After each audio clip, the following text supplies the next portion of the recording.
Hey everyone, welcome back to the channel. If you're new here, make sure to hit that subscribe button. In today's video, I'm going to show you guys how to remove the outer tail light on your Audi A7. All right, so first thing you're going to do is open the trunk, and then you're going to locate this plastic panel right here. You're going to want to get some kind of pry tool. You might not want to use a screwdriver so you don't cause any damage, but you could get away with using it as long as you're careful. So basically just start from the bottom. You're just going to pry this up and it's going to pop off just like that. And then all you're going to need to do is remove these screws right here. It's literally one right there, and they're actually hexes. So you just go ahead and unscrew those, the light will pop out.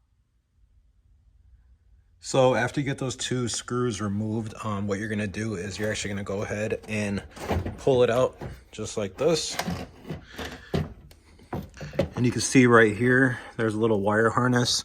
All you're gonna do is push down that little clip and it'll pull right out. Also, another thing, the tool that I use is actually a T25 hex. So that's all you're going to need to do this job, and then also the pry tool. If you guys have any questions, go ahead and comment. Don't forget to like this video, and please don't forget to subscribe.